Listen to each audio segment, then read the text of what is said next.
Can we start the podcast with what we were talking about, or is that not okay? Yeah. I think Can I drop right. in somewhere in the middle? Let's. Can we get the language right? All All right. Or do we? Or is this a patron only thing and we cut it out? And we do a jump cut All right, out, and then people go, I wish I knew what that All was. right, And okay. give us £4. That's And a you good can have idea. Let's just ask. Give us £4. Let's just ask. Let's just ask the lovely Sluggies then. Should someone be cancelled because?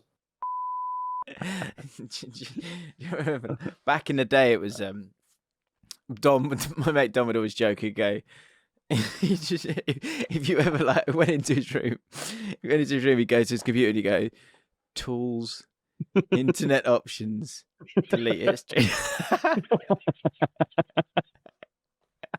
Everyone knew the road. Everyone knew the road map to safety. Tools, internet options, clear history.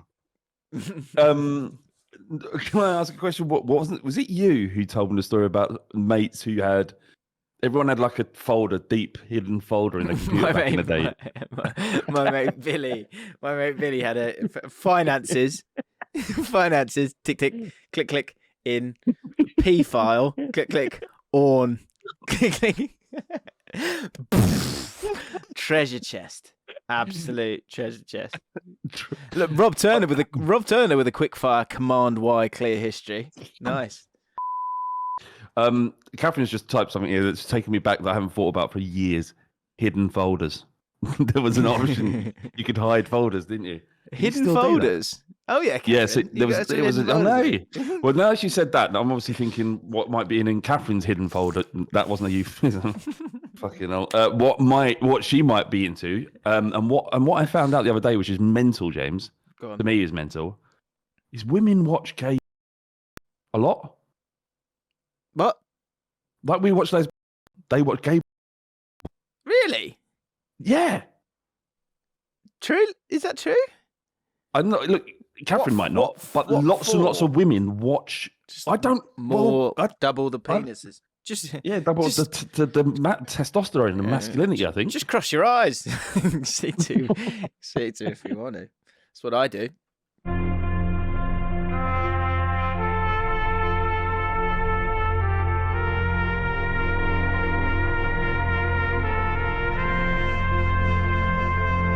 So that blew my mind, and it makes complete sense because, yeah. I mean, it makes sense if lesbian porn is a thing that straight women will watch gay porn. I'm just trying to think when we come back to this podcast. Or do I just chuck it all in? It felt like a mailbag. I don't know. Yeah, feels like a mailbag, doesn't it? Interesting. Because we didn't do a little mailbag. That's a little 5-minute mailbag. I'd love it. Is that a bit though? Hidden folders. What's in your hidden folders? I don't know what it is, but I don't know what it is. But there's hidden folders. Sounds like something. What's in certain footballers' hidden folders? I guess maybe like what's in. I don't know. Welcome back to James and Flav for now, everyone. I've got a new bit here actually. Oh yeah, go on. I've just got a hot take for you. Okay. See, I've got a new bit called Early Hand Grenade. Oh no, this isn't a hand grenade. I'm just going to educate a few people here. Okay. Right. More so than you already have. We are. I mean, yeah. We are. This is going to blow your mind, but Valverde's good. Do you want to see his heat map? I've seen his heat map. I was all over it. I jizzed all over his heat map already. Real Madrid are well good, mate. They're so good. I've totally done a complete 180 on it. I was like, this is not rubbish. I don't get it. But they won't get through the next round. And they won't get through the next round. They won't get through the next round. That last year. This year, when they went through the first round, I was like, right, I've learned my lesson now. That's enough. They are class. And it's genius. I sort of got it last night, like massively in terms of, I kept calling it marginal width, but like minimal width is this idea. I don't think Nagelsmann created it, but Nagelsmann likes it, where you basically turn the pitch into a five-a-side pitch, which is quite tight. And and by making it tight, which feels like it's counterproductive, by making it tight, it allows you to draw people in and pop the ball around them. And then if you've got really good footballers, you can do it. and then use space elsewhere. Exactly. So if you think of Real Madrid, their fullbacks stay sort of in line with the 18-yard box or just outside of it instead of hugging the touchline, so that they've got all their Modric's and Cruz's and all those guys and Benzema in the middle. And then, but the real dollop of genius for me is Valverde and Vinicius Jr. Because you've got all these guys in this like contained space, and then you've got Vinicius Jr. off he goes, and Valverde just goes absolutely everywhere. They're really good. He's absolute sex, the geezer. Look, that midfield, Cruz, Valverde, and Modric on its own is brilliant. But Camavinga should be probably playing in Cruz's role. Yeah. And and they've just said, do you know what? Can you just go left back for us? Yeah. Yeah. Just sit there for a bit. Do you want to play though? Fucking up. We've got loads of good ones. Do you mind drifting off to left back? Yeah, I'll go there. Do you mind if I go there and I'll just play like a wide playmaker anyway? Yeah. Yeah. Yeah, all right. James, that's what you used to do to that's what the kid with the limp, if he wanted to play football when he was 10, you'd put him left back. So, do you know what? Well, last week we were talking about Ashley Cole. Someone was saying that Ashley Cole was in the top 3 Premier League players of all time. And there was a few comments about it. They said the problem with left back is it's a position that you play if you're not good enough to play elsewhere. Yeah. So how can you be that good? And that's fair. So there is truth in that. But Camavinga is ridiculously good. He's ridiculously good in the middle. I know he's better in the middle, but you mean in the centre midfield? Yeah. Yeah, of course. So that's his position. I do think if you hear me go, look, if I keep playing well, they might leave me here. That's what I was thinking. I was having a pee at half time. And I was thinking, if I'm Camavinga, am I happy to be out there as left back?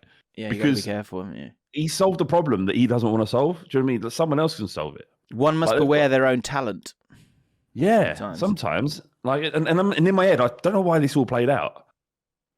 I was thinking, well, maybe after a season of that, you probably have to get a move because this isn't where I want to play. But then when you come across as a diva, as a problem, an attitude problem. It's tough, isn't it? That's not me. That's not me. But I don't want to play left back. Is there something that you do that with? I do that with barbecues. So if there's a barbecue, because you're a man, you're supposed to sort of get involved, right? But I'd sort of go up to the barbecue. Oh, how do you? Oh, and that's what's that? Up. That's coal, is it? No, is one enough? Is one enough? And then some one alpha male will come in and go, give it here. I'll sort this. Hang on, let me get the embers right. No, that's too hot. Fuck off. Go on then, make me a burger. Considering you're the man here, make me another burger.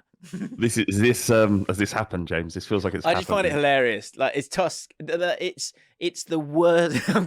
Probably too much. It's the worst type of toxic masculinity. Is the need to be the guy at the bar, the guy who's owning the barbecue, and it's so stupid because ultimately you're serving me. Yeah, James, you've got to let this go. Whenever this happens to you, just let it go. All right, it's not. It's over. I do let it go. I play dumb. I made up an idea that I can't get too close to the barbecue because the smoke gives me diarrhea. From the ages of 9 to 14, I think it might have happened once, but that's probably because of the sweets I've been eating. Yeah, exactly. And then I went, ooh. The barbecue gives you diarrhea. Best I stay away. I'm not good with the smoke. But if you could bring me another sausage in a minute, that'd be great. The thing is, James, is when I'm at home, I'm the missus she doesn't let me wash up because I'm not very good at it. Oh, this is not. I mean, I quite like washing up. She's like, what's that? I was like, oh, left something in there, have I? Better not do any more then. I haven't done it. I haven't done any since. Bottle of wine gets open. Brilliant. Right, early hand grenade. Yeah. Ready? Ollie Thompson. Go on. Hi, James. Hiya. Did you see the horrendous Brighton Spurs game? Would love to know your thoughts on some of those decisions and perhaps what could be implemented to avoid such faults in the future. As a Brighton fan, I'm just so disheartened this season. We've now lost arguably 8 points to wrong decisions, brackets, admitted and apologised by the powers that be. This turn has now lost our chances of top 4. Listen, can I just say something to you? Firstly, fucking Brighton fans en masse need to grow up a bit. Bad decisions happen in football all the time. Tottenham Hotspur got to their first ever and probably only Champions League football and conceded a penalty that should never have been a penalty. In fact, the laws were changed because of it. Within 40 seconds of that game starting and effectively the game was over. It happens. It happens. The other thing that wound me up, right, is I get frustration, but calling out these conspiracies that apparently exist, that the referees are actually, I don't know though. I just need to make this point because it's been winding me up. So if there seems to be this ongoing sort of narrative that for some reason, in this instance, the referees have grouped together and gone, we need to help Spurs out. We need to help, not any other, we need to help Spurs out, right? Yeah. And we're going to do that by punishing Brighton because we don't want Brighton to be in the top 4. In what fucking world is that reality? It's not reality. There isn't a conspiracy. All there is money. The ones that have more money finish higher up the league. That's it. That's football. There's no conspiracy. You know what? I think I don't know what it is. Is it some sort of pathetic homophobia towards the town of Brighton? No. No, I don't think so. I don't think it's that. No, neither do I. I didn't think it as I was saying it. No, I don't think it was that. Yeah. But the good. Let's move on. Yeah. Crash on. But what I would say, I will give Brighton credit. They are a fucking good side, and that's the first time I've properly, obviously, had to sit down and watch them this year. Do you think they would? Do you think they would have got top 4 if they hadn't been cheated? If they'd have had them 8 points, then they would be entrenched in top 4. Yes. It's not bloody over. Let's have a look. I've got to say, if I may, I know you're not going to like a bit of a prick as well, by the way, isn't he? Did you know that? Did you know that? I didn't know that. On this week's Ripple Effect, great one was sent in saying that De Zerbi won't get the Tottenham job now because of what kicked off. While Stellini, who you'll back and you won't give De Zerbi the job or look to give him it, will certainly be gone by the summer anyway. So actually, what are you trying to do here? What? That's weird. That's big. Here's the table. Yeah, 8 points more. They would be on. What would they be on? 46. They'd be on. Yeah, they'd be entrenched. They'd be entrenched alongside Newcastle and Man United. They've been entrenched. But do you know what I mean? It's bad decisions happen. I'm gonna have to push back on this. It was disastrously bad, like unacceptably bad. The handball is one thing, right? The penalty on Matoma, when you can stop and go, and literally your job is to sit there and go. They've gone for a cup of tea at that point. They have to have. Something's happened. What do you mean? What penalty? What are you talking about? Penalty where you can stop and go. I think it's Højbjerg's foot on Matoma. It's so bad. It's so bad. It's the small clubs missing out again. He's right. Ollie's right. You don't feel like it is because no. It isn't. It isn't. You don't see any moment.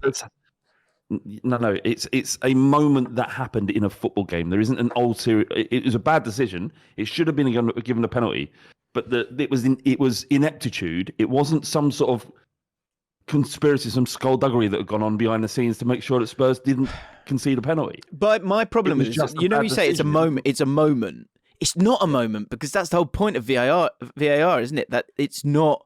It's it's a 5-minute period of time where you could have gone or whatever it is. I can't. I'm agreeing with you. It was a penalty. Right, it was a penalty. I'm agreeing with you. I'm just saying there isn't a conspiracy, and to tweet about it makes you look stupid.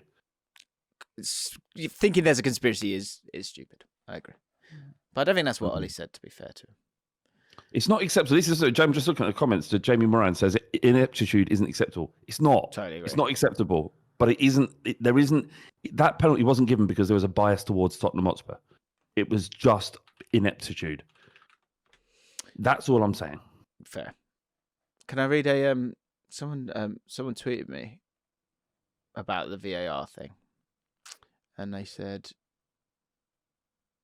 where is it? Like he said, like, are you going to do a video on this?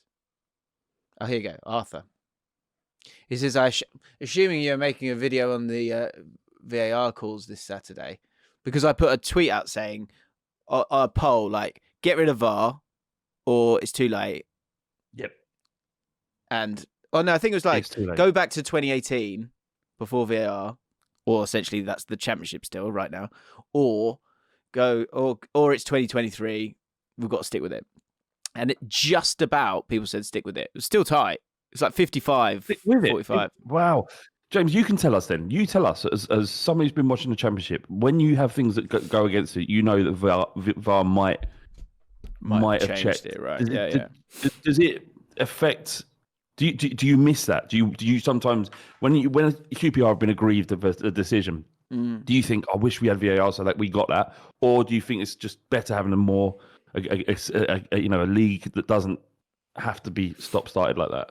It comes and goes, mate. Like you'll probably get one, you probably won't. I actually think in terms of, I know this might not work for people, but like you don't always get what you want in life, and even get exactly, and even with VAR, you don't always get what you deserve. You get what you get, right? So what I do get is when the goal goes in, all I have to do is look at the linesman. He's not put his flag up. We get to enjoy ourselves on the few times it occurs. So I would still completely get rid. I would get rid. I think you could maybe do the offside one and do it on one where it's like, it's a computer kind of thing. And you go, okay, hold your hands up. It's got like, we're just leaving that up to the computers.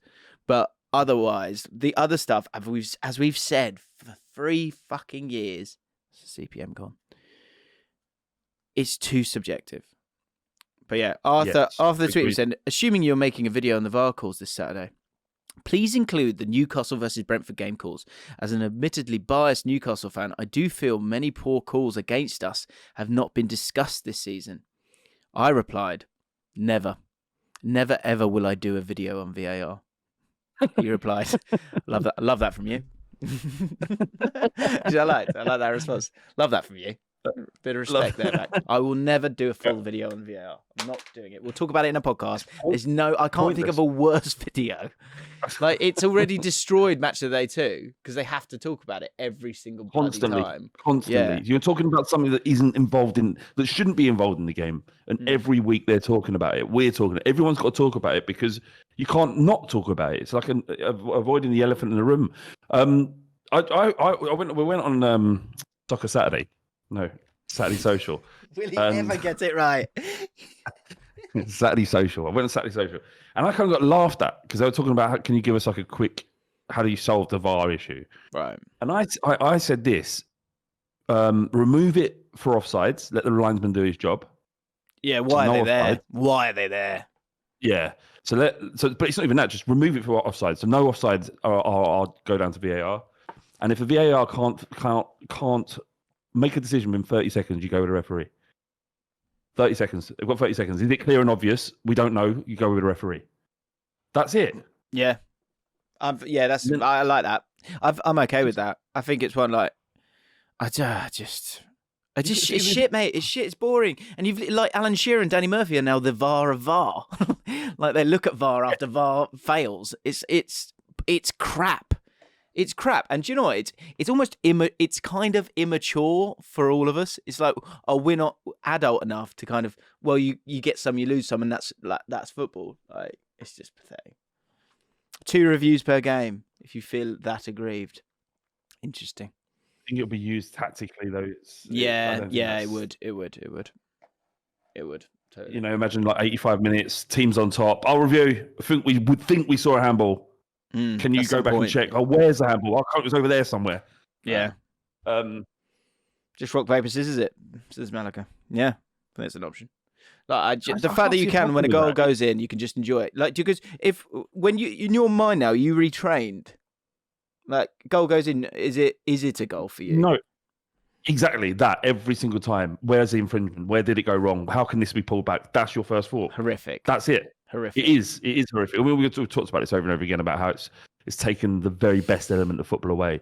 But Yeah, that's what you're looking for. Is he offside? Then and now, right? What you're seeing is when you're seeing build-up play, you're not looking at the play. You're looking at which players are whether they're onside or not. Pish. And I know typically you can do if you watch football long enough, you can kind of do all those things at the same time. But it seems like the position of the potentially offside player trumps everything else. That fucking shit, man.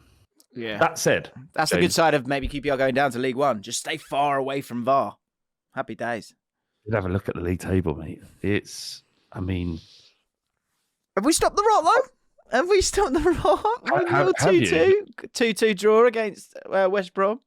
Okay. Exactly. Okay. That's as good as it gets right now. Okay. Yeah. Although the Friday, the Friday was the worst game I've ever seen. It's honestly 31 years I've been supporting QPR. That is the worst game I've ever been to. Did you boo at full time? No, and you know what I'm like, right? I know. You know what I'm like. They were first of all they were singing "You're Not Fit to Wear the Shirt," and I went, fair enough. I was like, because I need to see some anger. Yeah, I was like, I need to see something. I see something from him. At some point, you need to poke the beast or the tepid, the early 20s footballers. Because nothing was happening. Do you know what though? Gareth Ainsworth, right? Say what you want about him, right? You know what happens. You know when you've had a bad performance and the manager will go, like say you win the game. Manager's like that in your face, isn't he? He's like, yeah, right there with you, yeah, high fiving everyone on his way round. If you lose badly, he's like, yeah. Yeah. That's when Spurs lost to who the fuck was it the other day? No, the Everton game. And apparently Dyer went off just to clap the fans. He went, fuck off the business. Get the fuck away from us. Get away from us. But so when that happens, what I'll always notice is they will not come. That 18-yard line. That's their sort of away from that is their safe zone. They'll stay away from the 18-yard line. But Ainsworth, to be fair to him, as I said, the worst performance I've ever seen QPR play. Right, like literally 5 yards from the pitch. And you know what Loftus Road's like? It's tight. So he was just like, no, he went, look, I am sorry. He's taking all this abuse. He's a diamond of a bloke. I don't like the football, I'll be honest. The style of football is not enjoyable. But was he getting abused already? No. Honestly, he wasn't getting any abuse because it's like you as players, if you've got to the top of the league and now you've won 2 in 25, it's on you guys. It's like it can't keep being about the managers. This is about you now. Yeah. So, but anyway, we got a bit of a response. 2-2 draw against West Brom, but it's not looking good. So League One, it could be for the sweet Rangers. You could have all done the hacker. Yeah. You should have all done the hacker in the stands. Sorry, kick your ending down. It's not a bad shout, actually. Yeah. But there was a bit. I don't know if you saw me retweet this absolutely beautiful idea by the QPR media team. The little girl had cerebral palsy and allowed her to score a goal. I wonder if Barstool will clip that up in a minute. And when we lose our next game. Fuck yeah, they are. Scum. They are scum. Although, you know what we're getting accused of quite a lot on the Fighting Cock now is what your podcast or Tottenham? No, on the podcast on our Twitter account. It's sort of you do a tweet and then it's like it's quite close to what someone else has tweeted that we've never seen. Right. Like, just because you're a big account, you can't rip people off. It's like, we delete everything. If anyone says that and we've seen it, we could delete it, right? Was that like, Poet calling you out? No. It was right. Falsely. It was. It was. We just did something. There was a Kanye West tweet that says, "I can't be managed. I have no manager. I can't be managed."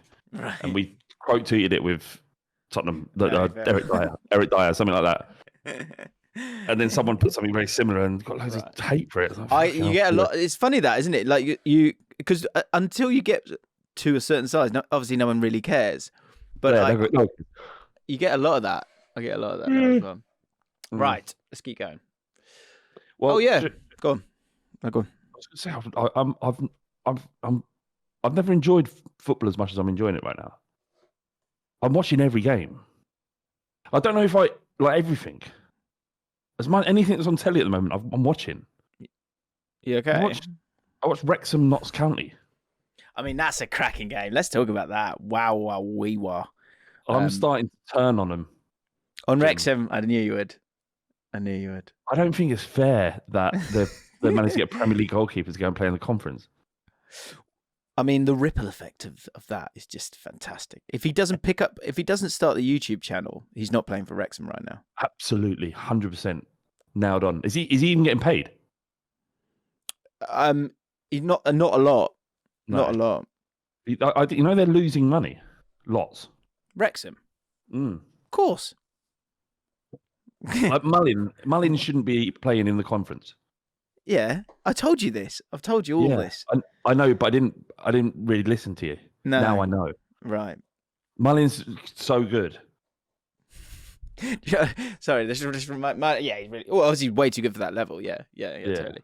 I did so I've been doing this sort of few now. Now there'll be the QPR Dream Teams one, which I think this is the best format I've ever created, by the way.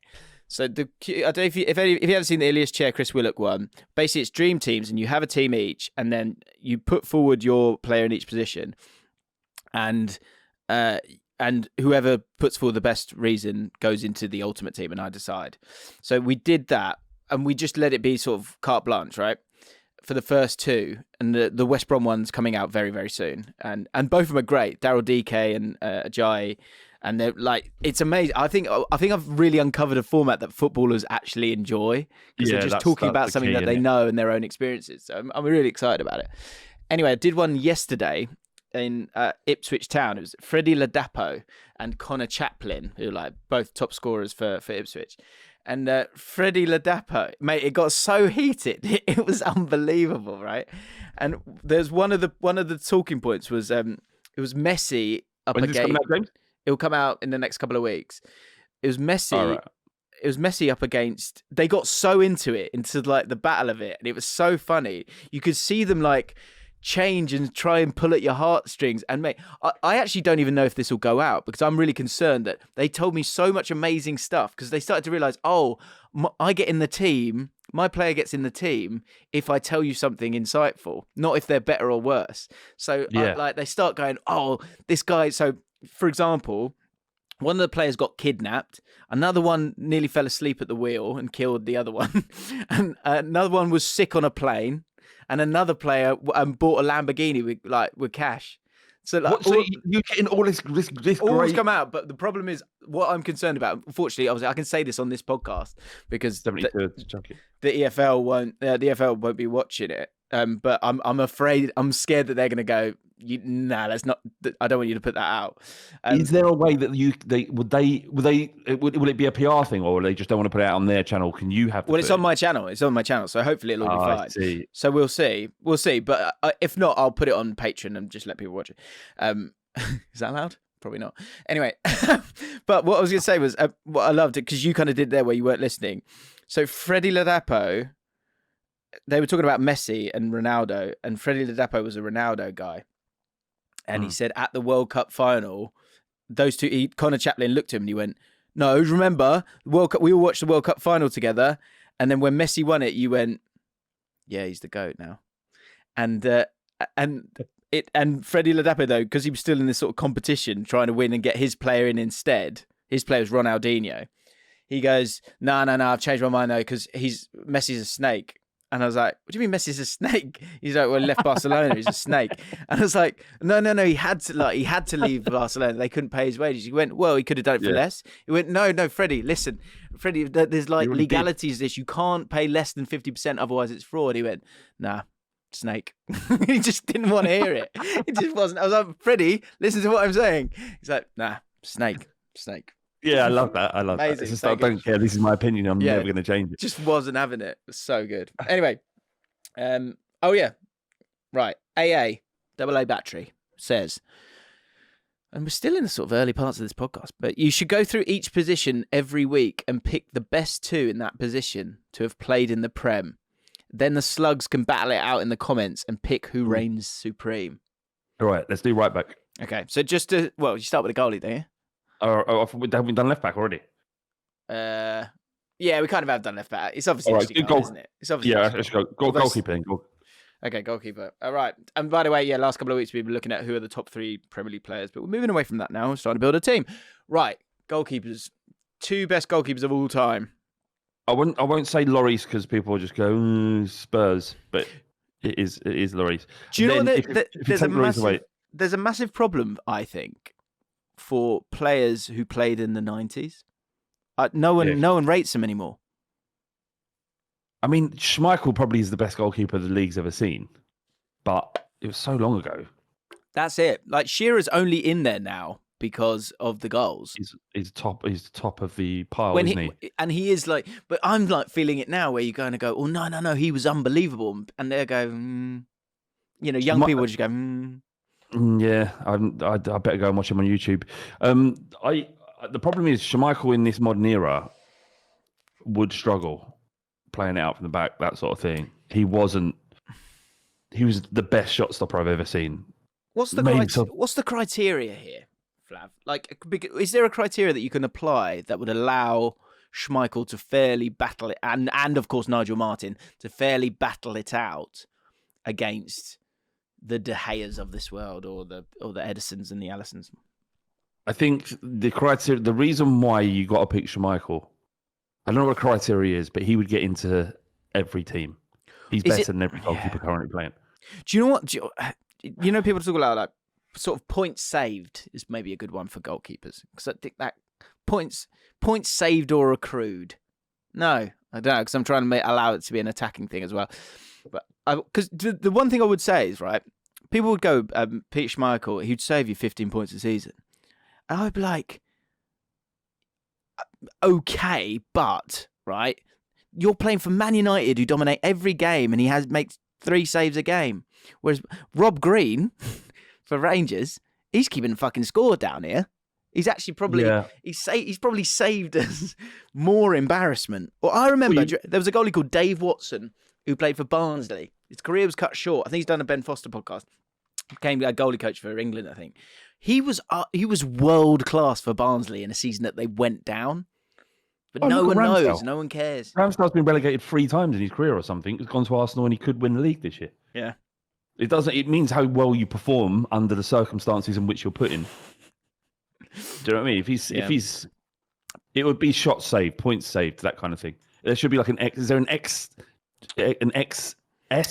Yeah, there's like a sort of. There's like, no, it's not expected saves. It's like XG sort of. I can't remember what the name of it is now, but it's one where you basically you should have conceded 8 goals. You've conceded 4.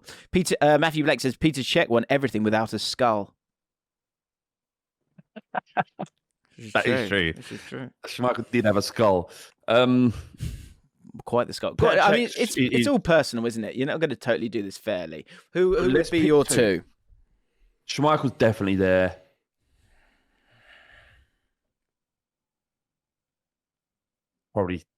Probably David Seaman. I would go. Do you know what I struggle with Schmeichel? Schmeichel in '99 was shit. No one will have it. He won the treble. Yeah, but he was shit. I'm sure he was. People like that, Man United fans will be screaming right now. Yeah. I'll get Adam McCullough on the line. He was past it. I'm telling you. Listen to me. There was in that season. He had a lot of injuries, and specifically a game we stopped them from doing the quadruple. By the way, not many people know that. We had them in the League Cup semi-final or quarter-final, and we beat them 3-1 at White Hart Lane. Actually, do you know what? I'm remembering my seasons wrong. It wasn't that season. No, we definitely beat them that season. But there was another game we beat them 4-1. No one cares. And he had a mild. He had an injury. Is this going anywhere? Not really. He had an injury. He had an injury, basically. Right. He wasn't as good. Good. And because it's a podcast, I'm not going to cut this out. Shame. But imagine if that was on the ripple effect, and I just said that, and you're like, why is he going with that? I just cut it out. Right, I'm going to go with. Do you know what I do think is wonderfully good? Alisson. I do think Alisson's so good. I'm going to go. Peter Cech. People screaming at Peter Cech as well, but again, Peter Cech was in an unbelievable Chelsea defence in front of him. Yeah, but all the best goalkeepers are going to be in front of the best defences, aren't they? Let me give you a list. There's a list according to how they play website, right? And then from this list, you can pick. Okay. So you've got Courtois at 10. It's not even worth considering. What I would say, though, at Real Madrid, you know, when they get, if you get through, there was a chance of João Felix get through. He didn't really have the pace to get the shot off properly. But when he does shoot, and you see Courtois catch it, you just go, how are you supposed to get it past him? Yeah, it's true. Shea Gibbon was here. Brad Friedel, it's just the number of games he played. Hugo He Lloris was good, 7. Yeah, he was good. He, even at the end of his career at Spurs, he still did. It was a handsome job. Pepe Reina. So the top 5 is De Gea.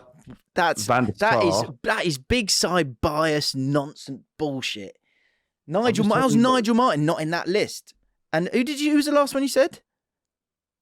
Pepe Reina. Get out. Go away. That is utter nonsense. Pepe Reina ahead of Nigel Martin. That's a disgrace. David Seaman not on that list? Either. Yeah, he is. I'm only halfway down. Oh, right, sorry. Nigel Martin might be on it. Is Nigel in there? David De Gea is there. Van der Sar. Petr Cech is 3. David Seaman 2 and Schmeichel's 1.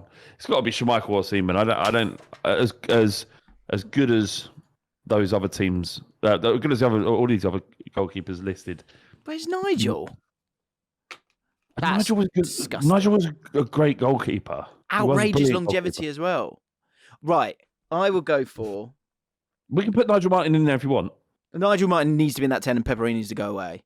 But anyway. But what about the 2? So the 2, do you know what the 2 I would go for? There's a name that we didn't speak about there, but I think I would chuck him in there because he did it at a club like mid-table and did it at the highest level. The 2 I'm going to go for is I just don't like Schmeichel as a person. That's the reason why I'm going against Schmeichel.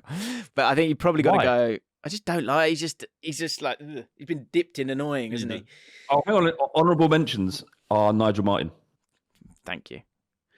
I would say the top 2. Top 2 for me, Alisson and Edwin van der Sar. So you don't want to have Schmeichel in there?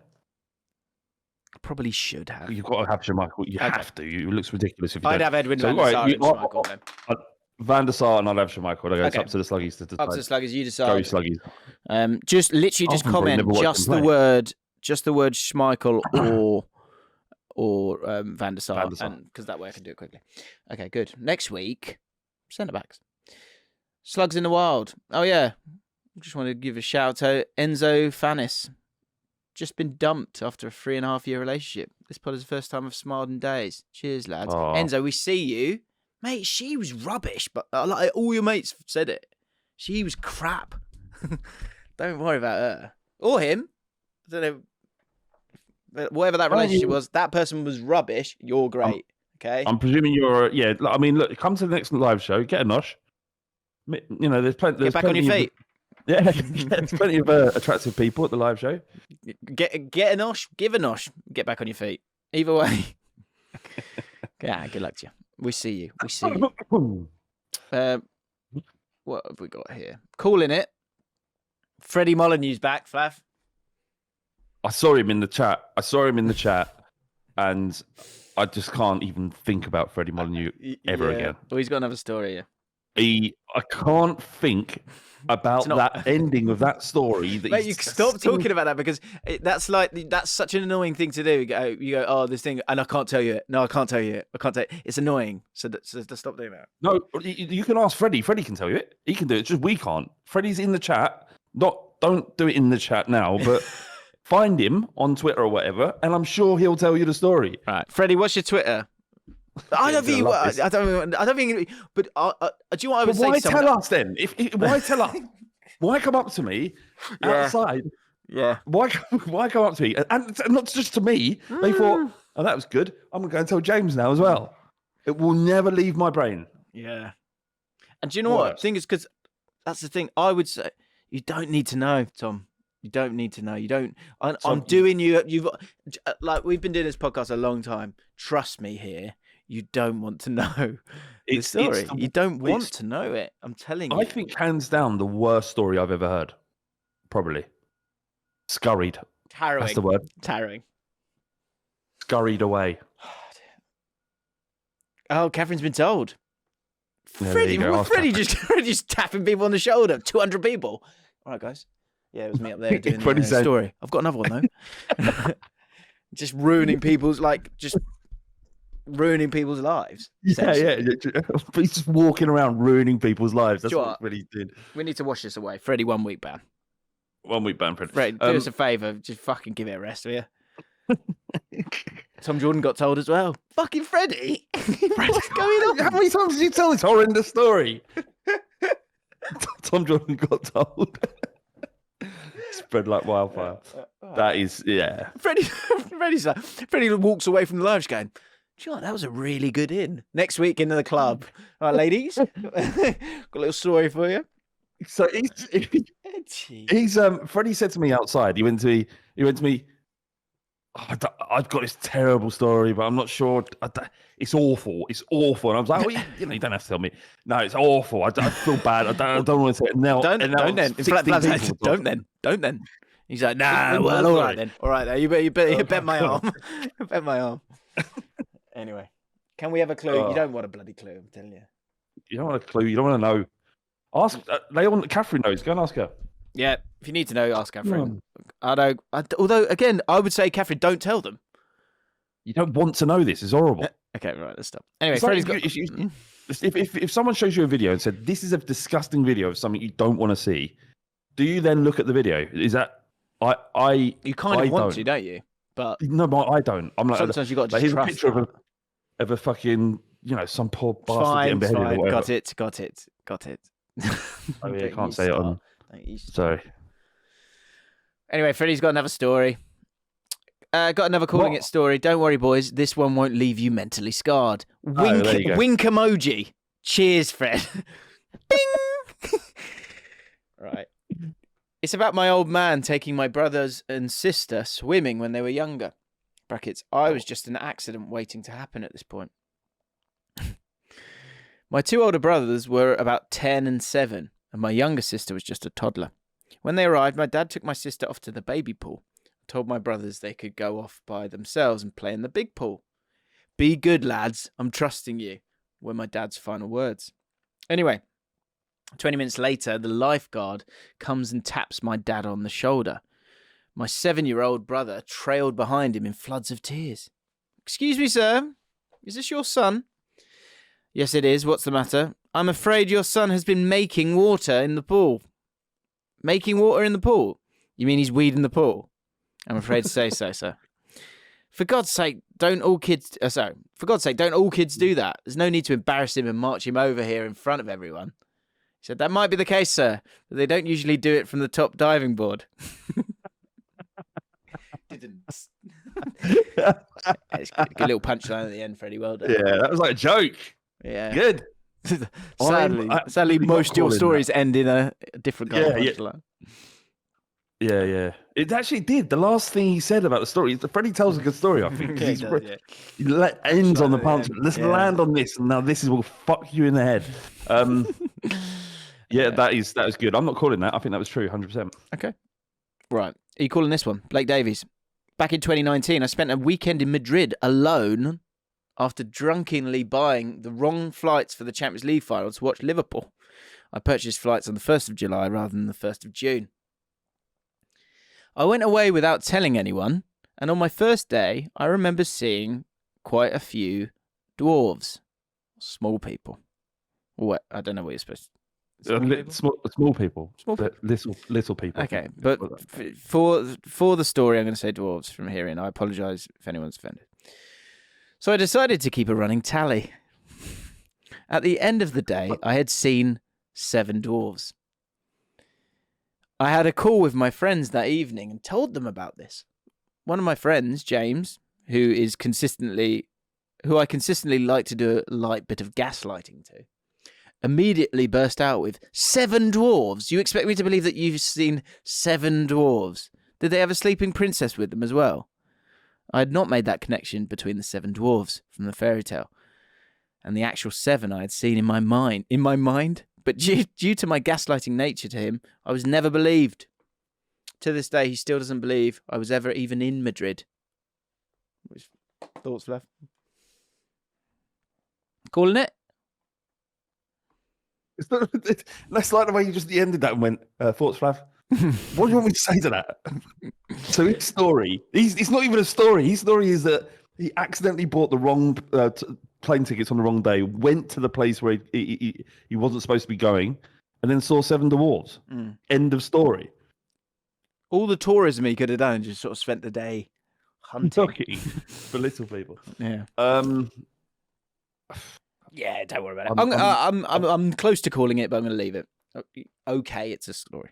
Get your calling it stories that we wouldn't believe in the comments, please. Make sure it's good. Make sure it's close to unbelievable. A bit of football chat. I almost want to just read your messages out here because I said to Flav, I said, what do you want to talk about? And Flav just wrote, this is word for word. He went, Chelsea, Arsenal cracking, next Spurs manager, QPR, Klopp out, Robertson and that elbow. Someone drew a massive cock on my car. Madrid being sex. I'm in love with football again. It's weird. That's the running order. That is essentially the running order. So, yeah, anything you want to pick off here? Arsenal cracking? Yeah. Touch on that? Yeah. Do you remember we finished the pod last week? You were like, give me something. And I sort of did say, well, you know, if they don't... You did, didn't you? Result this week. They need to... Arsenal fans cracking a little bit.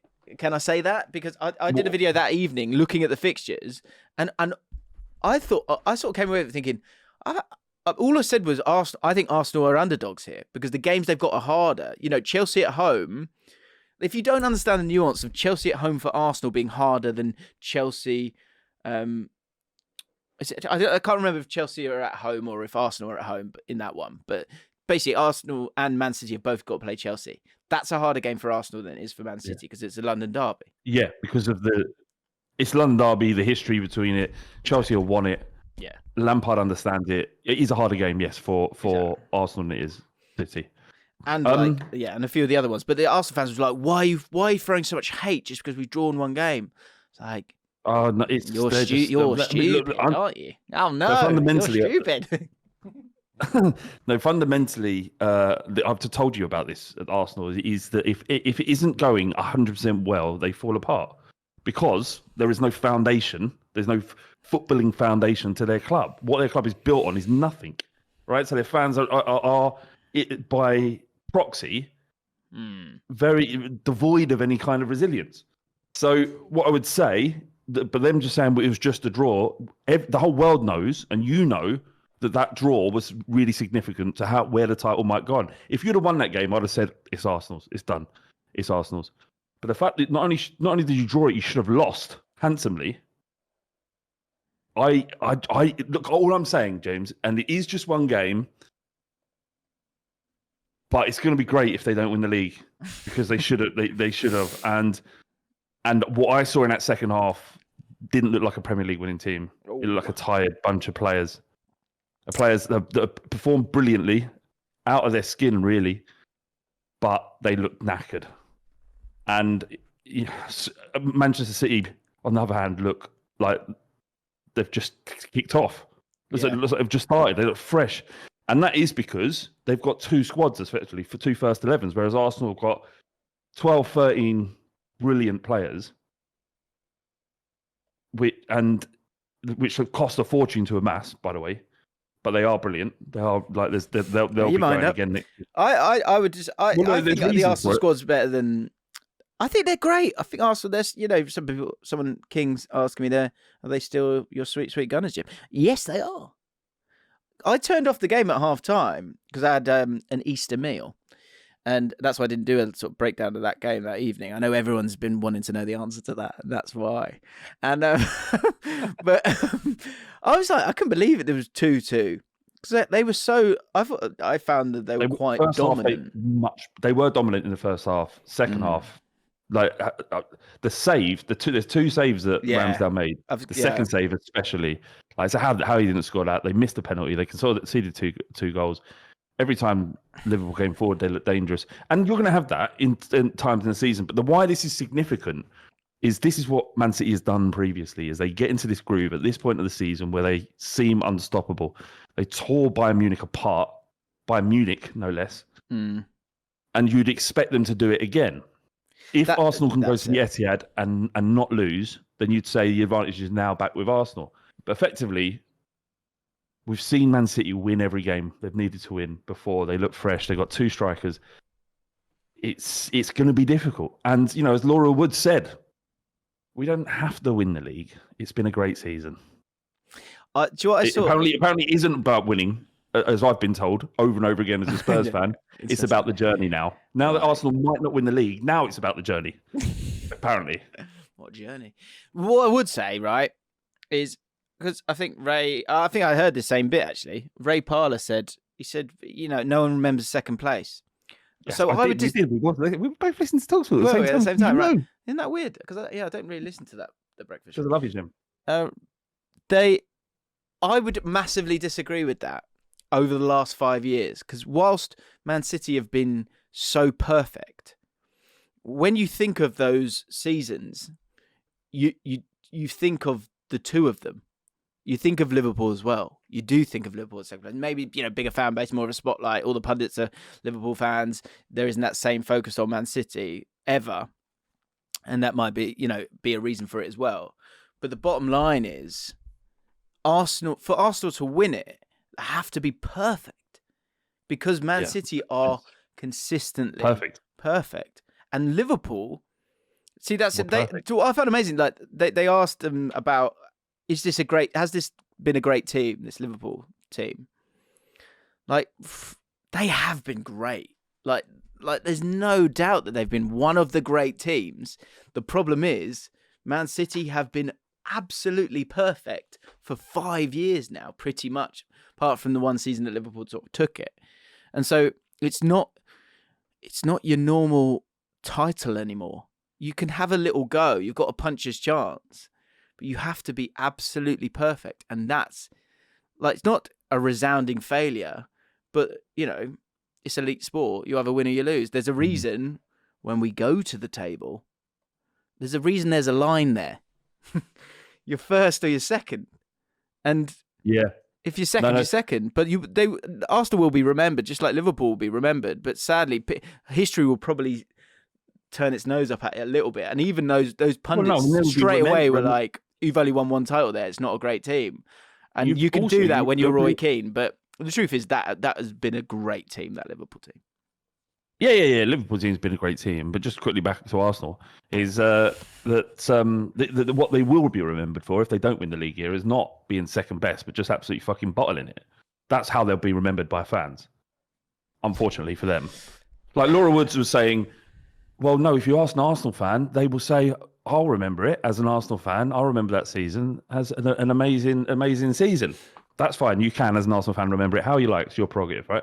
But everyone else remember it as you bottling it. That's how it's going to be remembered. Well, okay, right. Answer me this.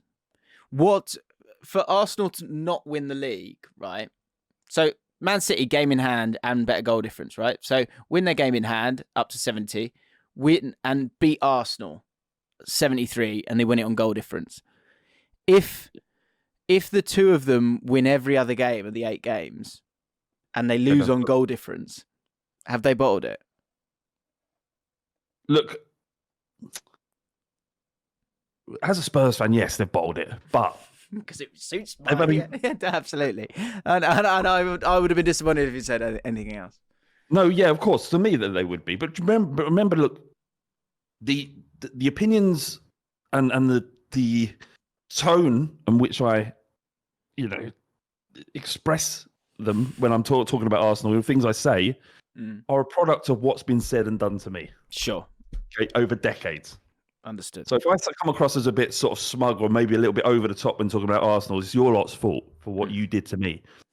And now I'm Teflon because it doesn't bother me anymore. And you lot are, well, at the moment, I think your arsehole's going a little bit. That's the sense I get from Arsenal is that they're a little bit worried about at West Ham at the weekend, whereas they wouldn't have been if they'd have beaten Liverpool. That is the great thing about this part of the season, is that every game, like the reverberations of every game are just so huge. So huge. Even a draw, a draw away at Liverpool is not a terrible result, obviously.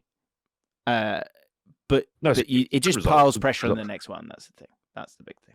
And look, I in my head, I still think Arsenal will win it. I feel like they will win. I feel like I'm desperate for City to win the league, obviously, and I'm watching every City game in the same way that I'm watching Spurs fans. I'm actively supporting City in the same way that I support Spurs at the moment. Like when City score, I scream louder than I do when Spurs score. Honestly, when is it Salah who got the equaliser or Darwin? I can't remember who got the equaliser against Arsenal. Oh mate, I erupted. Did you? Yeah. Just loving football, but yeah, aren't you? They're probably. I love football at the moment. But they're probably.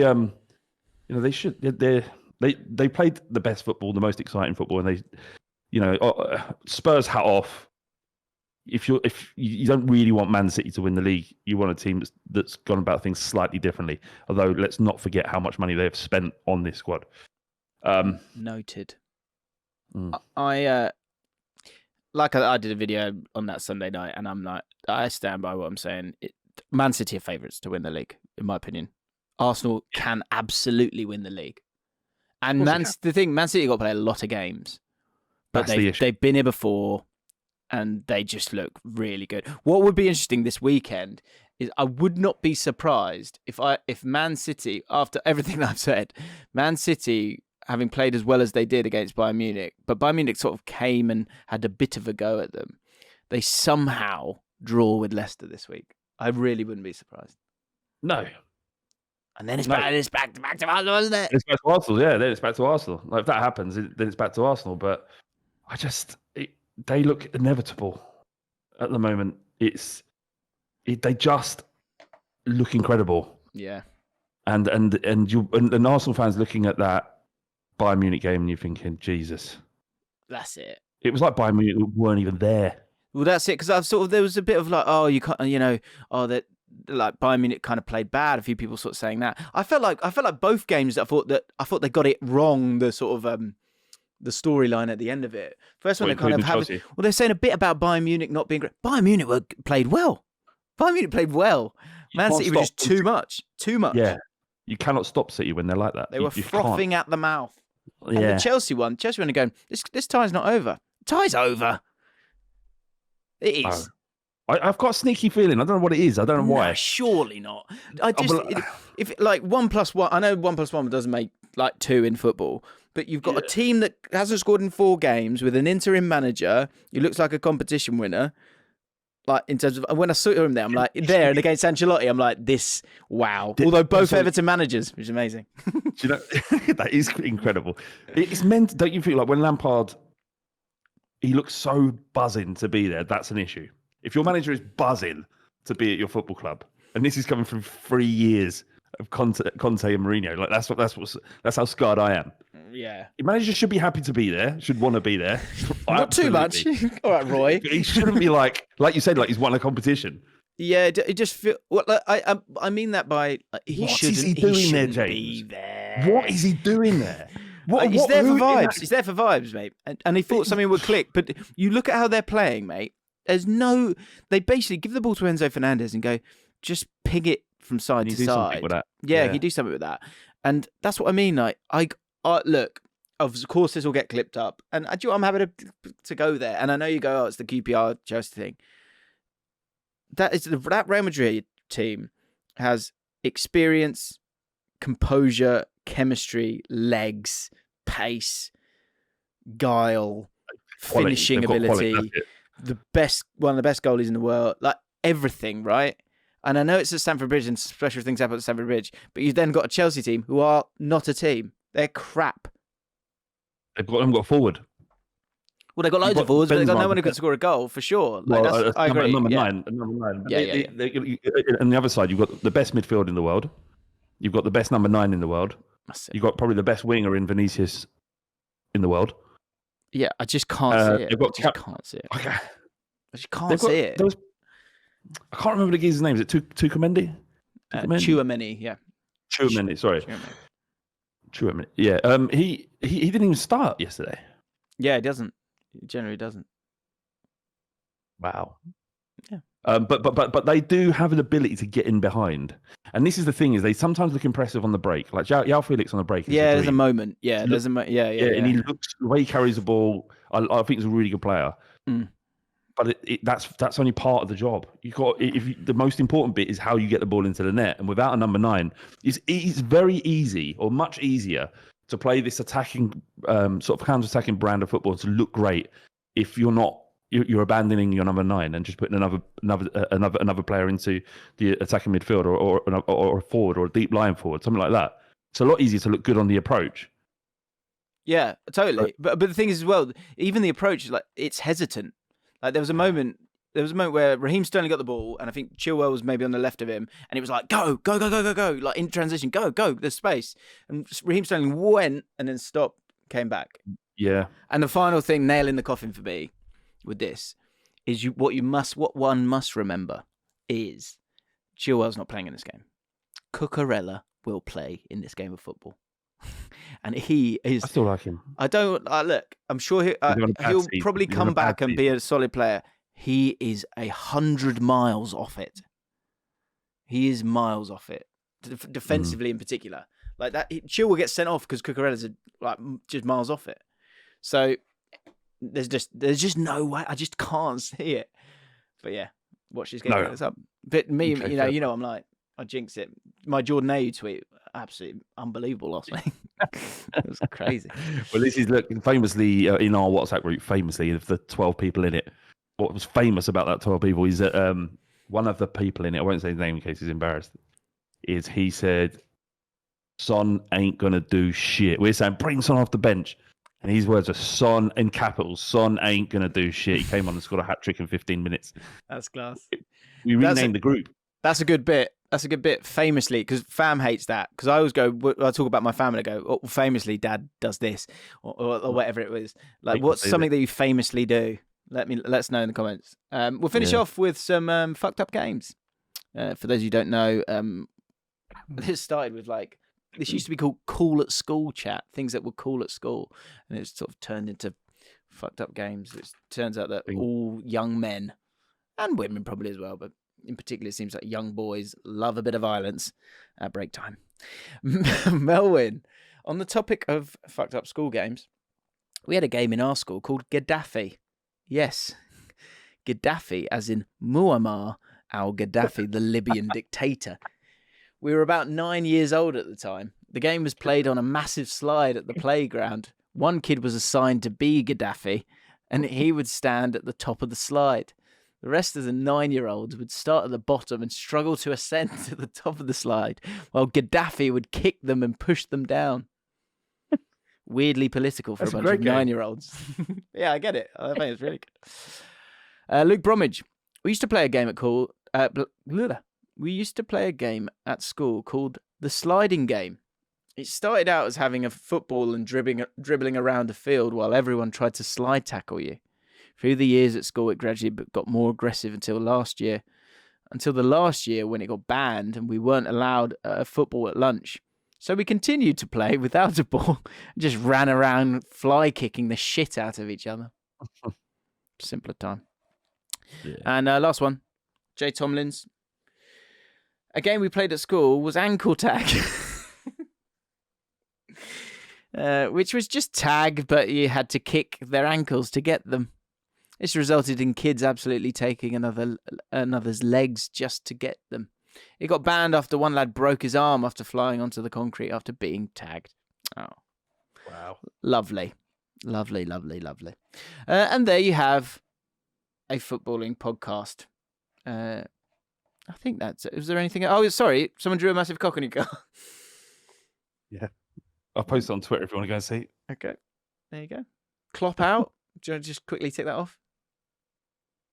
Klopp out. Klopp out. No, let's do it next week. I don't actually think he's running out of time. I guess we all are in a way. I saw a great clip from Pep Guardiola. When Pep Guardiola talks about football, it is really interesting the way he thinks. Isn't he? Yeah. and he was talking about, I can't remember who was interviewing, Rio Ferdinand was interviewing him, saying about Cancelo letting him go, and whether Kyle Walker can play in an inverted fullback role. And he said, what you have to realize is you have to change the squad. You can't win trophies with the same set of people. It's impossible. Really? So sometimes you have to let the players go, and Cancelo to Bayern Munich to him made complete sense. To all of us, is like he's like incredible. Last season he's going, this is what you have to do to maintain a team that can perform at 90 to 100% all of the time, is by changing the squad. And you think about what Sir Alex Ferguson, I can't believe I just said that, Alex Ferguson, right? My fucking club. So I'm not calling him Sir. Anyway, Alex Ferguson. This is the thing, mate. This is the fucking thing. Is you give people titles, it becomes entrenched, and then people that don't want to use his title accidentally say it like that. Anyway, he sold players at the right time. That was one of his best skills, is getting rid of the player at the right time. Beckham, Jaap Stam was a big one. You know, there was only a few players that were just too good for him to let go. Roy Keane, Scholes. But yeah, Roy even he went, didn't he? Eventually, yeah. He doesn't actually like Alex Ferguson much. Whenever he talks to him, he's like, he hates him. Yeah. Did you see the clip of Roy Keane? I love Roy Keane. He's my favourite. When he was calling Rob, third baby, and they all just lose it because they're trying to keep it together. Yeah. And I saw that one live. I never see that. It's baby. Mate, what do you think of that then, Jim? Let's end on this. I've never seen a lot. I was there for it. Like, referees and linos get a lot of abuse, and he's just like, "Don't touch me, bosh." Yeah, just sorry, it popped into my head. Baby of the week. If you spot a baby, let us know. We'll put it in the who's a baby? Baby. Yeah, I thought the elbow was really high, wasn't it? Do you know what I really appreciated? It was Gary Neville going, "It's nothing, is it?" Yeah. He went like that. Get off. I was like, they don't have to blow it out of proportion. I don't think anyone thinks it is that bad, though, do we? Well, do you know what I don't like? And so again, another thing that me and Fam disagree on, and she can't get her head around it, is Robertson's a snitch here. I get, like, you're a snitch. You go, he's me in the butt. Shut up, mate. You're fine, baby.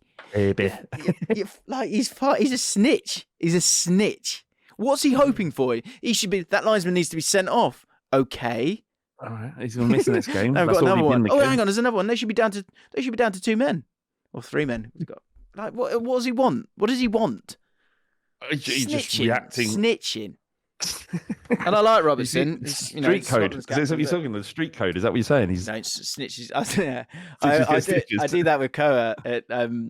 I do that with Koa a lot. I'll sort of tell him like toxic advice of things you do. So I go and tell mum, because there's a song called "Who Took the Cookie from the Cookie Jar," and there's like, "Was it you?" Like whatever. And I always go, "Just remember, son, don't ever snitch. Snitches get stitched." Isn't that right, son? Awesome changing his nappy. Koa's 1 year old today. Happy birthday, Koa. My boy! Oh my word! Well done, mate. Lord, I love that kid. I'm going to go and pick him up from nursery, and we're going to go have a lovely afternoon. So, on that note, what do they do with 1-year-old babies in nurseries? Just play with them. Just what sort of read him books. He loves his books. Does that, Koa? Have a little nap. Loves a book. Yeah, he loves making little sounds. Loves that one. James, just instead of like the kids, and Koa will experience this very soon. That I don't even know if they do it anymore, but when I was a kid, you'd have a nap time, you'd have a glass of milk, you'd get on the little mats down, and you'd have a little nap in the nursery. Yeah, that's great stuff. Well, yeah, I mean, this one they've got what's good is they've got there's a sort of separate room and they've all got their own little beds. But when we were looking at nurseries, and there are a lot of nurseries like this, it looks like it's harrowing. It's like dark, and then just these little mats, and there's just and you're like, when we were sort of looking around, they'd show you one, and everyone, and it's like a kid that's obviously snotty because he's in nursery now, so he's all like red and looks horrible, and you just look up at you like mid nap. Yeah. Tough place to be. Ruin that Is that sorry? Maybe when he's a little bit older. But yeah, anyway, 3 cheers for Koa. Right. Yeah. Have a great weekend, everyone. Come on, QP.